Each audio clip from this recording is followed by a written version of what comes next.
Good morning. We're live. Duh. And we are having our morning coffee.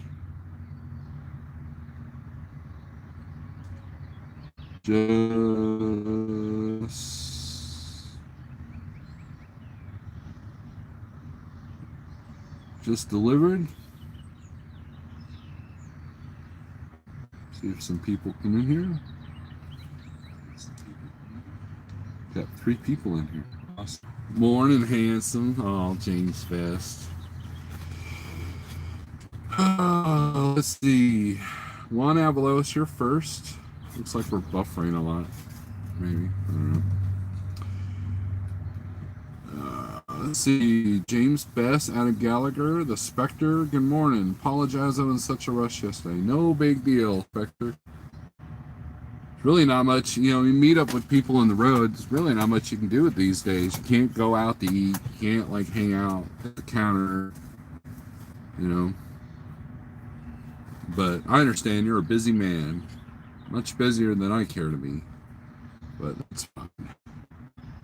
But we did get to hang out with Spectre for a minute. Got to meet him and his doggy. Which, I've met Spectre before, but yeah. Spotted him yesterday, so we hung out for a minute. Let's see. Overtax, Minnesota, present. Scott, SR Logistics. Hey. Jason Perry, what's up? So, you guys want to see where I spent the night last night? Check it out. Nice and peaceful out here. The gate's closed.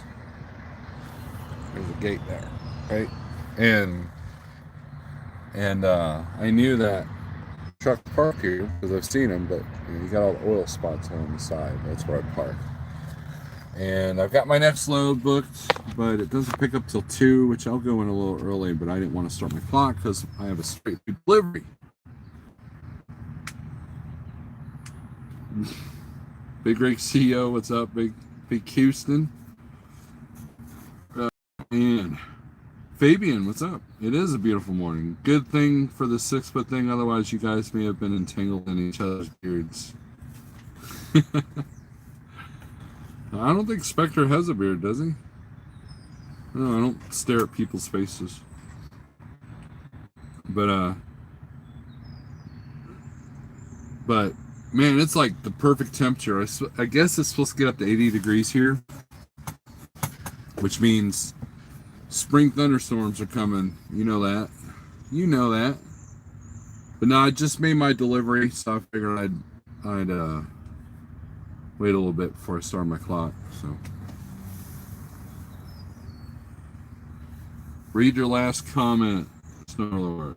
Let's see. Juan, I'm holding up okay. Is that the one you're talking about? Notice you're able to comment now. So, but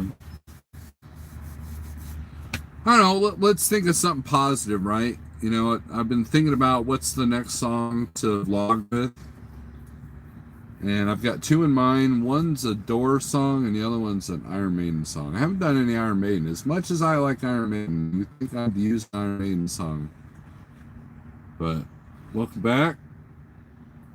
No one. I ended season 1. Okay, I started season 2. Okay. You missed the rubber bands. I didn't feel like messing with it. So yeah, Spectre. That's what I thought. So it's been a minute since James Best has seen you. So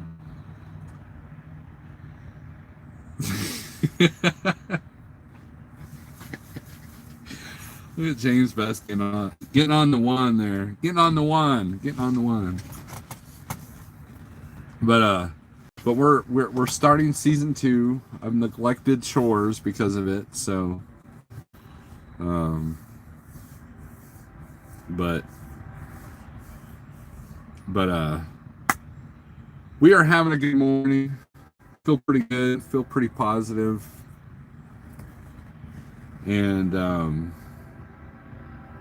we'll see what happens. Don't trigger him. Jeez. James Best is. I like how people try to trigger him in my live feed. Like, what's he gonna do? Just type a lot? You know? No, Juan. You're gonna get timed out again, Juan. Trigger warning. Yep. I have some information that's gonna cause a war if I reveal it. What kind of war? YouTube war? Nuclear war? Conventional war? A war on drugs? What kind of war there, Food Mooch? If you're trying to start a YouTube war, that's already going on. That's been going on since the dawn of time.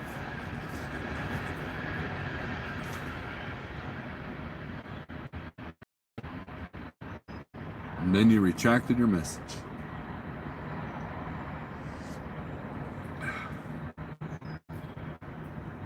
What's he reading today? I was looking at some of the hot market maps, and they're looking kind of dismal. But hey, we're gonna stay positive. The stuff I'm running still around. The short runs that I've been running are still around, and it's essential stuff. You declare war on Snorlord channel. Well, good luck there. I think Roscoe should buy the T900, Snorlord. What do you think? Is there a T900? There's a W900. There's a W990. There's a T880. But I believe there's no T90. I miss what you just said, Food Mooch.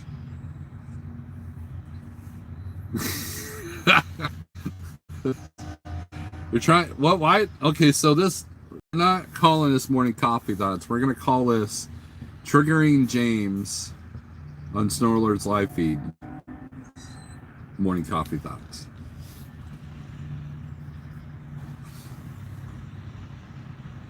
Good morning, sir. Hope you're doing okay. Adam, we're doing all right. Heard my load. So it's kind of nice when you send the BOL to Jeff, it goes cha-ching. It literally goes cha-ching. I can't explain it. And man, we had a nice quiet night. I wish I didn't have to run the APU. I need to hurry up and get that inverter installed. Last night would have been perfect to just not have anything running. It's nice to be in a parking lot where there's no engine noise. We need OTJB to go live and ran about 20 stops.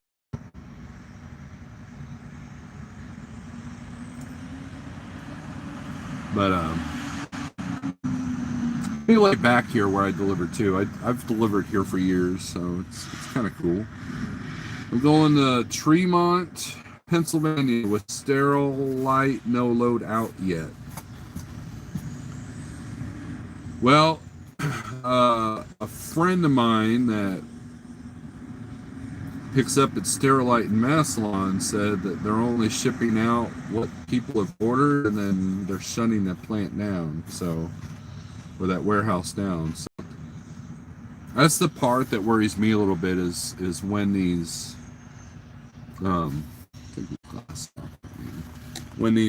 factories and plants start shutting down. That's when we're gonna start really seeing freight go down. I'm in Springfield there. Welcome. Springfield Mo. I've been running basically Missouri Interstate, Missouri, Oklahoma. Man, my toll bill for Oklahoma last month was through the roof. I usually get a good rate going into Oklahoma, and according to the DAT hot market map, Oklahoma is still pink, where everything else is white. So I attribute to a lot of food and beverage in this area. We're rich in Coke, Pepsi, water, juice, and paper plates, stuff like that. I'm literally a rockstro from the French's plant, where you can smell them making the French fry onions. I was supposed to start trucking school a few days ago, but now with this virus is having to wait. Are you at $3 per mile? On the short stuff, yeah. Sometimes, most of the time, I am. But it's not about the rate per mile, it's about rate per day at this point with the short stuff. So as long as I'm getting my rate per day, I'm good. I'm barely burning any fuel, I'm barely burning any hours, but I'm still making my daily rate. I was checking my daily average for the 7 days I've been out, and actually pretty good. And I'm not having to do a whole lot of work for it. I've got a lot of things going on at home, and a lot of things that I'm seeing that doesn't sit well with me, so that's why I'm staying short. Especially, with the truck. There's I don't know. I think the truck's time will be this year for it to ask for a lot of money. So, but yeah, we're pretty high up there in the rate per mile if you're obsessed in that. Thank you. I got this at Matt's, I believe, last year, or Gat's, maybe Gat's. I try to switch it up. I've got like 20 hats in this truck. Literally, I really do. That's not an exaggeration. That's not a lie. I really do have about 20 hats in this truck. I like this one a lot. And the nicer ones I tend to not wear during the summer because, you get all sweaty and icky and stuff.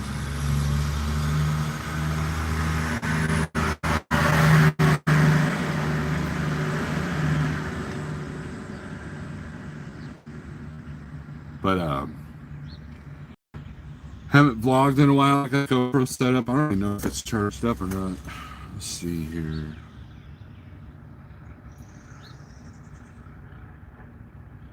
Oh yeah, it's got a charge on it. It's empty though. There's nothing on there. Big Sammy, good morning, sir. Please explain to me who takes a 42,000-pound van load from Miami to LA for 75 cents a mile. Someone that has their costs so low that they could still profit off that, which that's almost incredibly hard to do at 75 cents a mile. Or someone that makes so much going in that they could take that hit going out. That's how that works. Now, Miami to Louisiana, that's not too bad, but I thought at first you meant LA, like Los Angeles. I'm like, there's absolutely no way I would do that. But the way that works is if you got 3 going in and you got 75 going out. So what's the miles of Miami to Louisiana and back? Let's see. Let's ask Google. Let's call it New Orleans, right? How far is it from Miami to New Orleans? Okay, 866 miles. We'll call it 900. Let's call it 900. Okay. So if you take 900 times 2, that's 1,800, right? 1,800 miles. Let's see. If you do 900 times $3 a mile, it's 2,700. Okay, so everybody remember 27. Someone write down 2,700 in the chat. Okay. And then 900 times 0.75, that's 675. So 675 plus, what is it? 2,700, thank you. 2,700. That's 3,375. Am I doing that right? For 1,800 miles. So 3,375 divided by 1,800 equals $1.87. Los Angeles, well, same thing. But did you see how I did that? So you add both the loads together, and if it adds up to what your costs are, you're good. So if your costs are so high that $1.80, if not you, but just a person in general, if a person's cost per mile is higher than $1.87 a mile, you're not going to survive in this market. But if it's a mega carrier that's pulling that, well, they're making profit off all the other trucks. Every truck that's getting $4 a mile, they got one that's making 75 cents a mile. And just like for every $20,000 a month you might have, you can afford a $10,000 a month here and there, right? So that's how that works. Now, would I take a load like that? No. Because I haven't seen $3 a mile to go into Florida in a while. So that's how that works. Pale Rider TV. What is up? Where's the coffee? The coffee's right here, and it's 1850. Compliments of Caseland. Well, if it's Coyote Logistics, put in a higher bid. I know guys that see 75 cents with Coyote, and then they'll bid $1.40, and then usually end up around $1.30.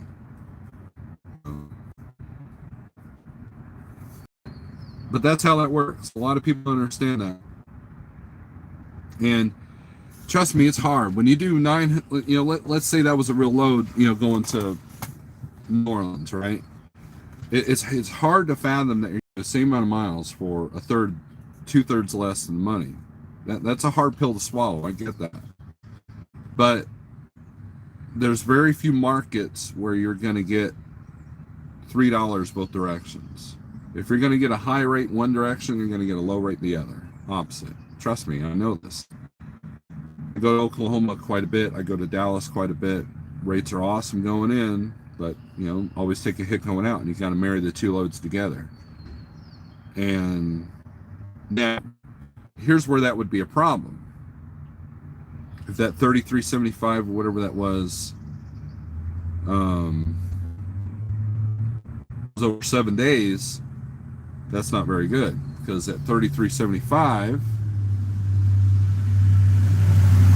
divided by, let's say, 9 days, well, that's still $375 a day, if your business can survive on that. But you're leaving money on the table if you are trying to acquire $500 to $800 a day, which some markets are still at $500 to $800 a day, and other markets you're lucky to get $2.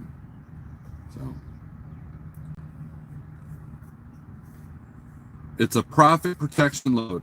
Absolutely, bigrigceo. So what he's talking about is, let's say you take a load out to Miami, since we brought Miami, right? And you're like, screw them, I'm deadheading out. So you deadhead 1,000 miles out. Well, that $3 mile load just became way lower with nothing to protect the profit off that first load.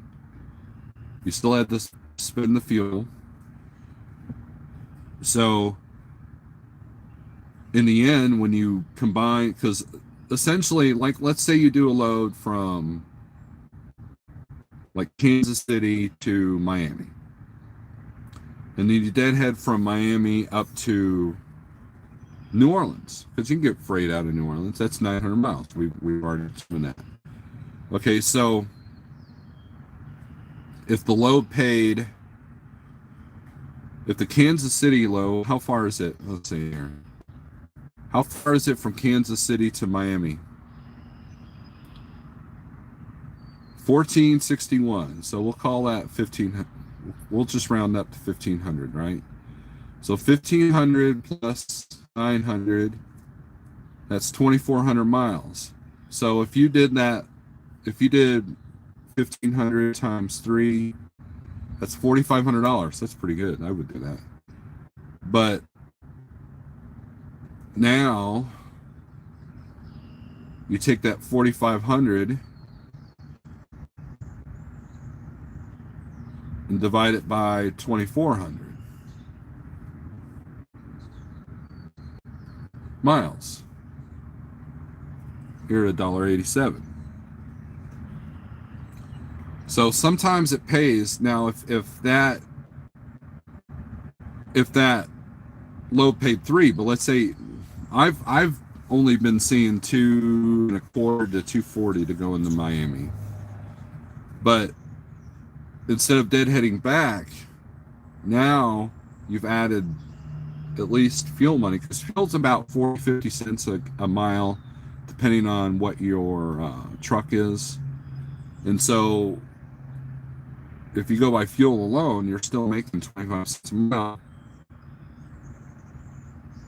But here's what I do. I minimize empty deadhead by, number one, you take a shorty. If you take a load that takes a hit like that, you do it short haul to get you in a better market. If the deadhead plus your other load plus the load you're going to adds up where it's worth it to get up there, but you still protect your profits, and that's what bigrigceo is talking about. Not every load can pay $2.50 a mile, $3 a mile, and at 1,000 miles empty, unless it's taking you to a load that's steady and pays almost round trip, you're better off grabbing something. What I do is try to find something light, even if it's halfway. So let's say I'm doing a load. Let's say I go from St. Louis to Miami, okay? And I'm trying to get back to St. Louis. Well, what I can do is I can either grab a short load out of Miami that, say, goes up to, I don't know, Mount Vernon, Illinois, something that's on the way to St. Louis. Or I can take it to somewhere in Alabama and then head up. That's, you don't have to deadhead the whole way. There's been times where instead of deadheading 500 miles, I'll grab a quick shorty that's halfway to where I need to go. So, and then someone made a comment here. Where's that at? That was, oh, there we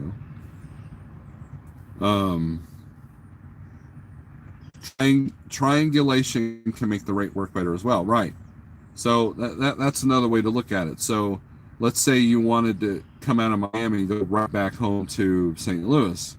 Well, you could pick a load, maybe you deadhead from Miami to, I don't know, Atlanta, and there might be a load out of Atlanta that goes up to St. Louis. Or there might be a load out of Atlanta that goes to Memphis, and then and there's like plenty of loads out of Memphis go up to St. Louis if you can't find anything out of Atlanta that goes up to St. Louis. Sometimes the direct route's not the best route. So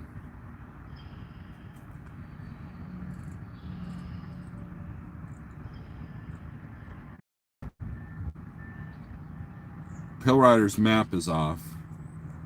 If the second load covers the cost of fuel for both loads, then the first load is all profit. Absolutely.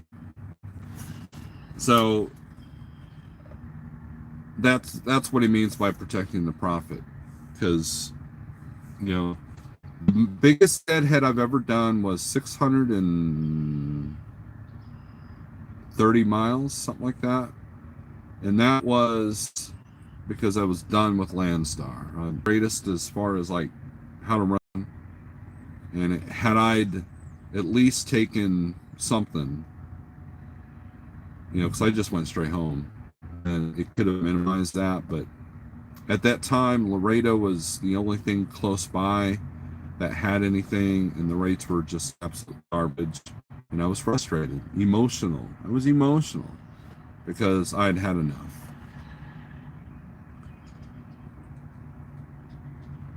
Going short and costing a day for the little money grab below, and then you get back into the money. Yep. Welcome back. You don't have to own the rig or own your own authority to own a company. I am the CEO of Pale Rider TV. Absolutely. Um,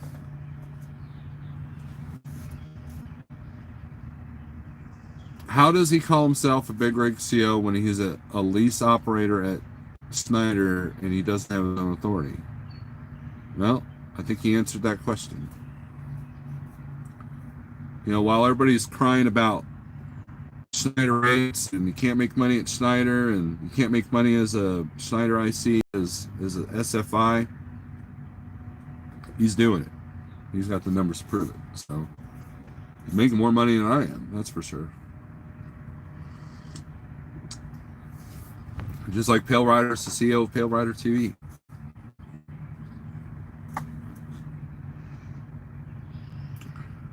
But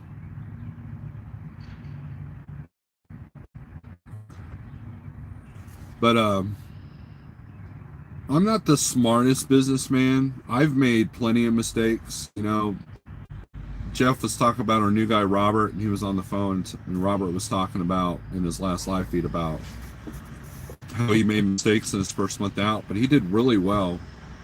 And I said, you need to make mistakes because that's how you learn. And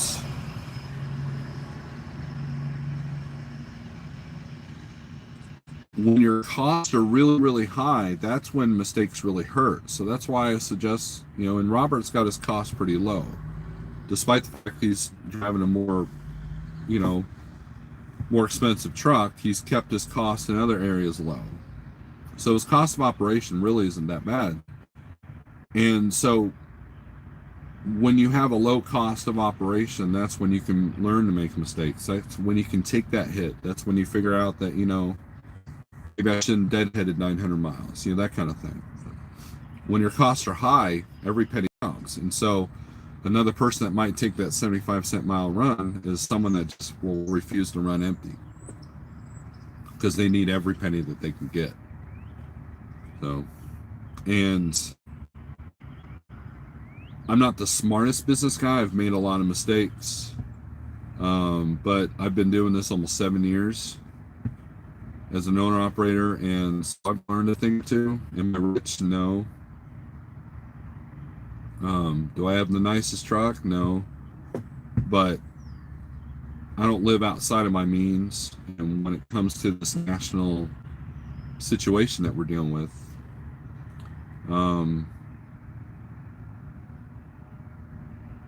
the lack, the anxiety is worth it. It's worth every penny that I could be making. Perhaps if I had a little bit more faith in myself and faith in the system, I could probably make more money.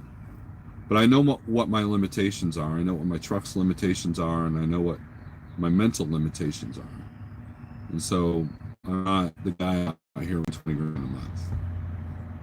Do I have the potential to do that? Yes. But at this point, I'm pretty content with what I'm doing. As long as Jeff's happy, I'm happy. Schneider sure has a lot of trucks going down the road for a company where nobody's making money. Right, overtaxed? That's true. I'm a dummy and still learning all the time. This is GNC. James Best, I've got this overall. I mean, the truck's fine. It's working good. Knock on wood, but you know, I've had some really, really good luck with this truck for the last. You know, this truck has averaged about 12 grand a year for me on cost and repairs, and that's not bad. I know guys with brand new trucks that have been a little bit higher than that. That just means that instead of little things, it's going to happen all at once. I don't know about you guys, but I have to slow down at all, run my butt off. I live in constant fear, says bigrigceo. Do you know why I live in constant fear? And for those of you, I've been talked to a couple of people that just bought trucks or getting ready to buy trucks. Warranty, warranty, warranty. That's why I live in fear. Warranties are designed for you to be able to stack up the cash for that big repair when the warranty runs out. That's what it's designed to do. And I've made the same mistake twice with my 2 truck purchases.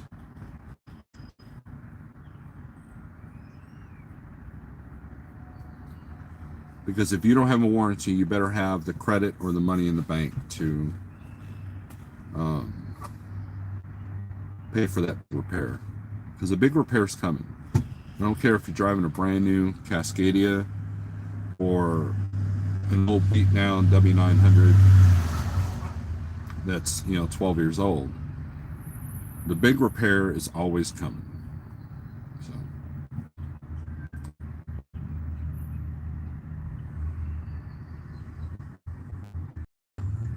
I shouldn't have come to California. Terrible rates at James Best. I'm gonna take a loss, kind of.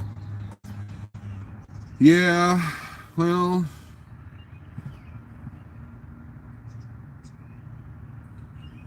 it's that's part of the learning curve, Robert. I mean, and luckily, you learn from this. I mean,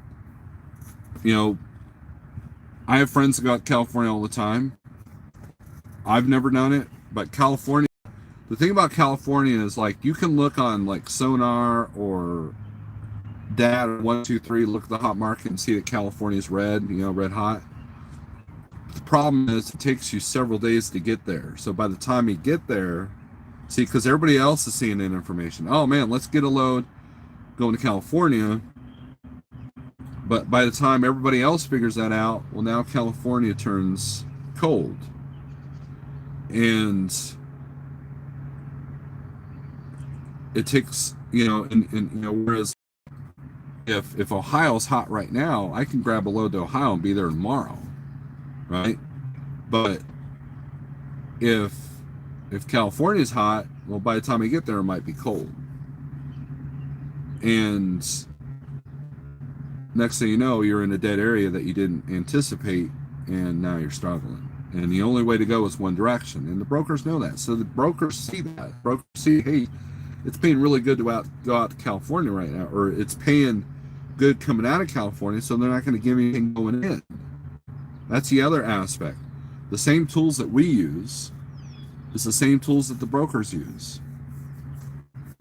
And with Jeff's brokerage, we're getting a perspective of what the brokers are doing. We get their perspective. What does it look like when they look at the situation in front of them? And so the same tools that we use can be used against us. It's all part of the game.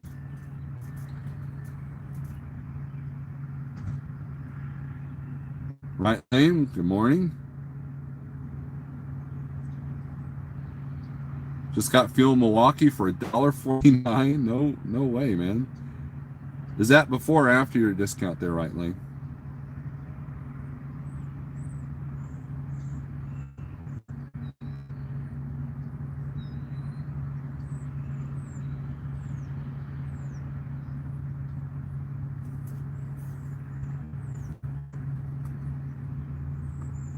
After discount. Okay, well, that's pretty good, man. And that the low diesel price is going to help ease the situation that we're all in. I have noticed something though. I don't know if you guys have noticed this, but you literally can have say a command.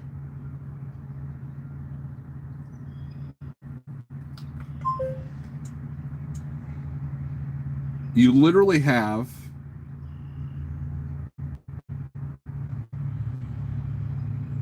where you got a Love's where fuel is $2.28. Then you go right down the road, and that Conoco with 2 truck islands has got fuel for $2. And it's like, why are the chains so much higher? And so when you look at the discounts, sometimes you're almost better off with the mom and pops over your discount. Depending on your discount. Now, if you're getting like 60 cents off, yeah, that's hard to beat. But that's 21 cents a mile, absolutely. No, I can't. Welcome back.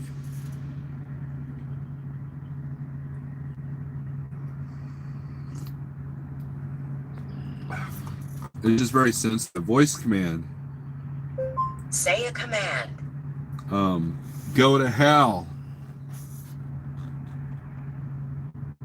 Go home. Navigating home. Wonder where it thinks I live. Let's see. Please drive to highlighted route. Yeah, I guess it does have my home right.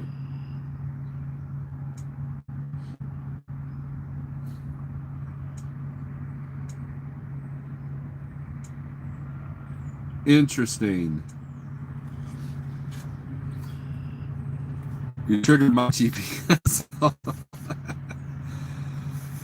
How many of you have got Garmin's out there? Voice command. Say a command. Remember I was on Zello. I had it on speaker. And Salty Pirate triggered my Garmin. It was funny. What's a GPS? It is a generic piece of, well, you know the last word. Let's see, we've been at this for 37 minutes. I should be looking on the low boards. And then another strategy when the low boards seem bare. You know, the other day Roscoe was talking about multiple tools in your toolbox. Jeff talks about it all the time. And he was talking about being on a shoestring budget. And I'm not sure why it's a bad thing to be on a shoestring budget, because here's the tools I have in my toolbox. I have several low boards. I have all the apps like CH, Coyote, Convoy, 123. I've got Doft, D-O-F-T, that's a free low board. I've got Trucker Tools, and the 20 emails a day I get from the different brokers that I've run for. Because every time I do a load for a new broker, I say, hey, I run this area quite a bit, email me a list, and then Jeff emails us lists that he gets sent to him. The load I just delivered today was a list. And then when that, like especially running the short haul, what I'll do is I'll call the broker, hey, I just finished your load, everything was good. Hey, do you have 4 more of these? Or do you have another one of these? Or do you have any of these the rest of the week? And then I can run my area around it. So it's, you want to keep costs low. And I have multiple tools in my toolbox where I don't need to spend the extra money on, say, like truckstop.com.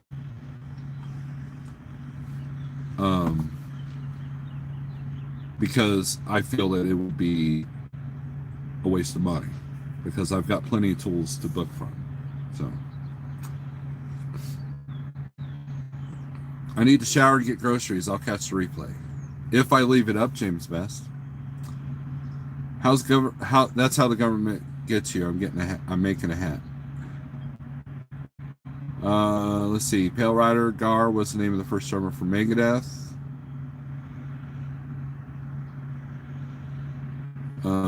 Ahmed.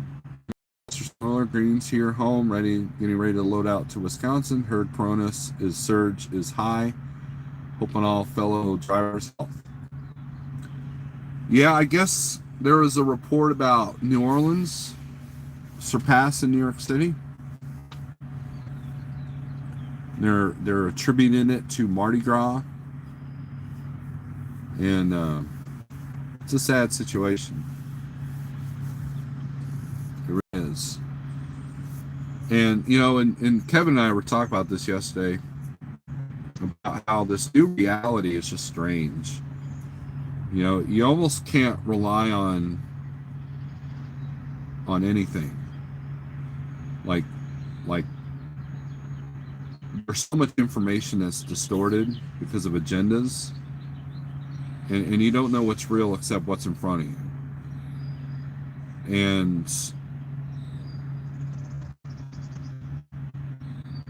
if I have to mask in public and wash my hands a lot and use sanitizer, so be it. But I can't live my life in fear. I can't be afraid to run. And I'm running areas that aren't really hot spots, so it might be easier for me to say that. But a friend of mine put up a TikTok. No, I'm not on TikTok, but I saw it on the Instagram. And they were going through Dallas, and Dallas was business as usual. Traffic has increased. So therefore, people are getting restless. People are getting bored. People are not taking this seriously. And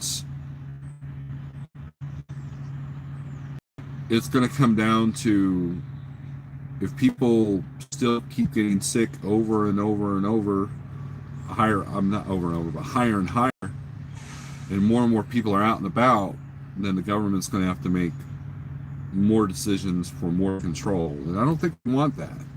That should be unsettling to you, because the government is literally controlling how much food you can buy, how much you can go out. Your job is worth it to have or not.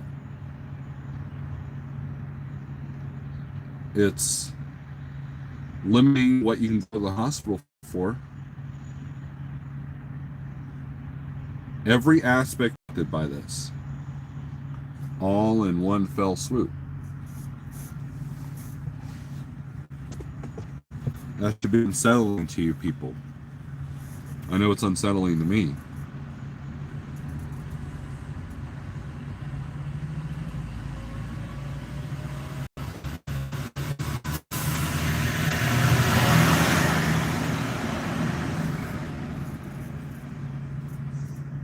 We're going to give this about 8 more minutes and then we're out. I'm going to start my day. I'm going to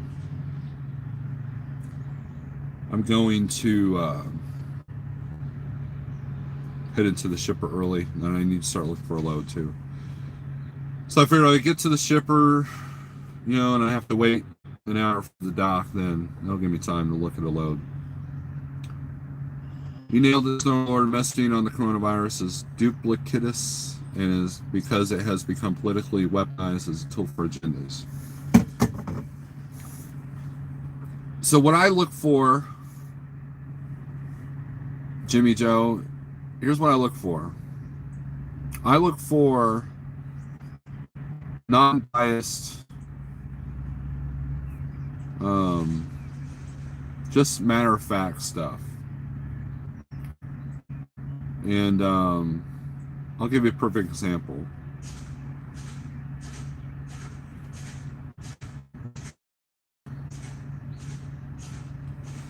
Let me find this.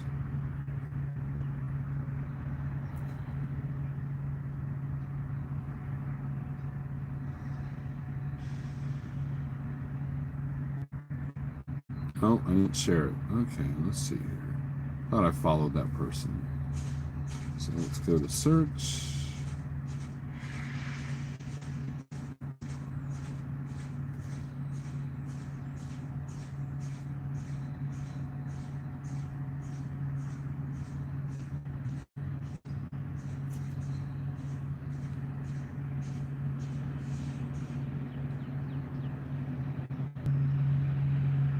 Okay. There's a Facebook page I follow called Dr. Lewis P. Coates. I learned this from James Crowley. There it is, right there. This guy gives a real analysis of what's going on without fear-mongering, without, it can get kind of technical, but I have found these posts from Dr. Lewis P. Coates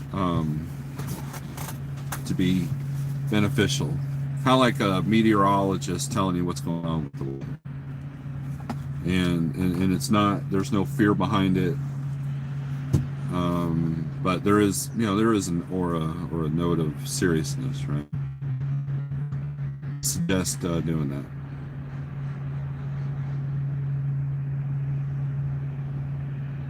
You're gonna buy ham and want it $62? That's crazy. New World Order. Big Houston. Here's my thoughts on that. Cajun Trucker, good morning. Truck for Life, good morning. Nomadic Trucker, good morning.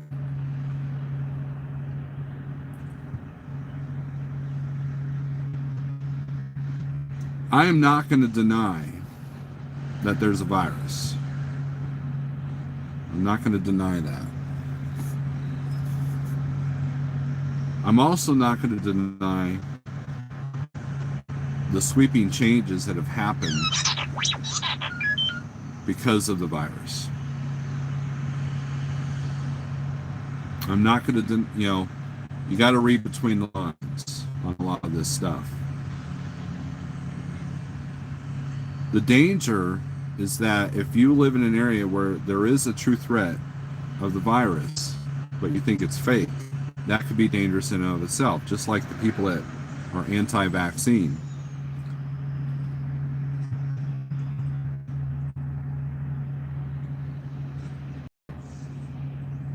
The answer is somewhere in the middle.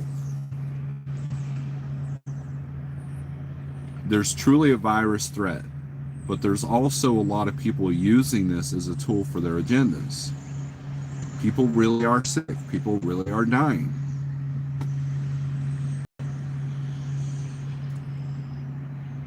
And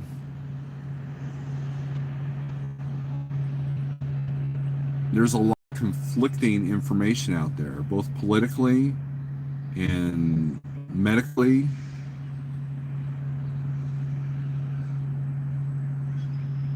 So sometimes the only thing you got is what's real in front of you. How do you prepare for that? And like that Bjorn Anderson video that I've shared, use this as an opportunity to strengthen yourself. Use this as an opportunity to make yourself better. Use this as an opportunity to make yourself self-sufficient so we're not relying on the government.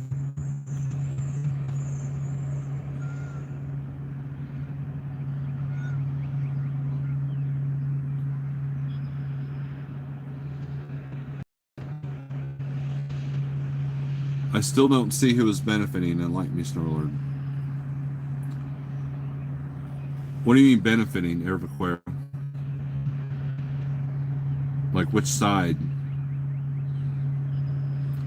Because if you own stock in toilet paper, P&G, Procter & Gamble, Unilever,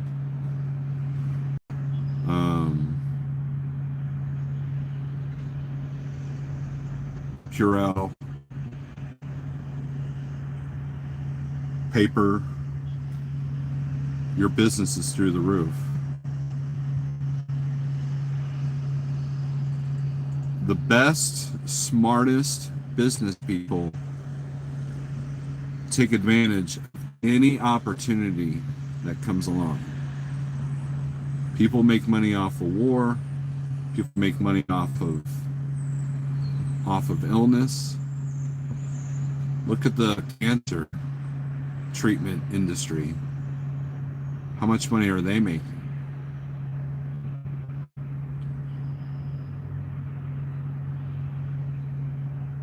If cancer treatment was charitable, it wouldn't be so high.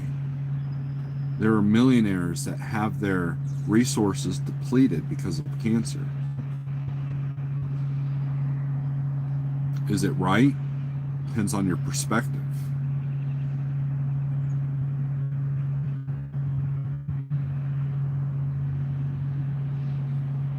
And there's a lot of things that have, this should open your eyes, if anything.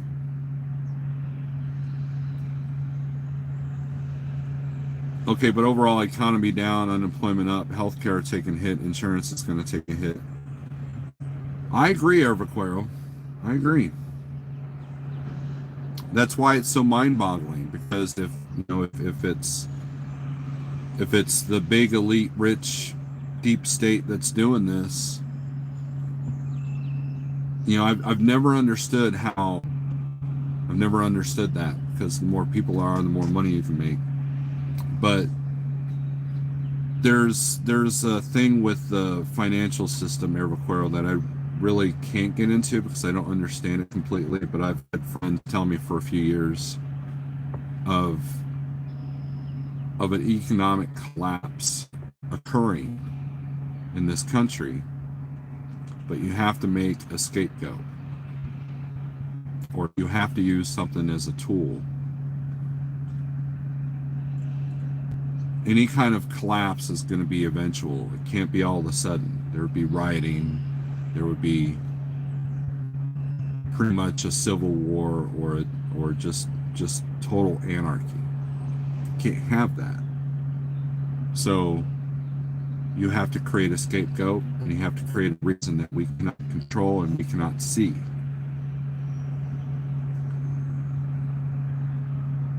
To cover for an economic collapse. The virus is real, and there are a lot of people suffering because of it, both financially and physically. But it's also a tool. Ratings for news programs are through the roof, and there's a lot of people that are going to be hurt because of this. For what?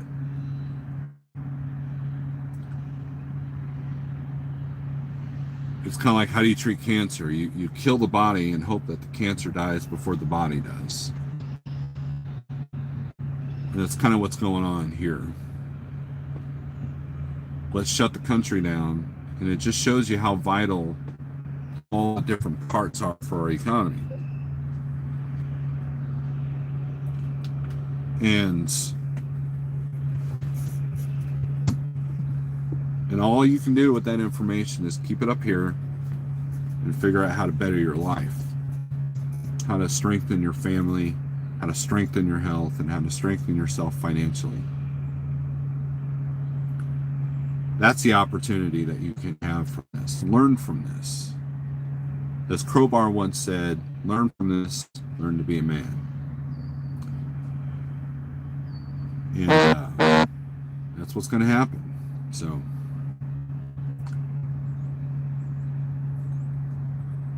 Smithfield and Sioux Falls started taking employee temps and sent 62 or so home the first day to prepare for a bacon shortage. Oh man, there's already a milk shortage, and I think Springfield's fixing to see a cheese shortage. But RD Chuck, what's up? Anyways, guys, thanks for watching. We're going to end this. I'm going to get my pre-trip started. And, yeah, so keep your chin up. Keep your head up. If you feel that all the information is overwhelming or distorted, just look in front of you. Look at your hood. Look at the cars in front of you. Take your precautions like it's flu season. You're good to go. All right? Anyways, see you later. Peace.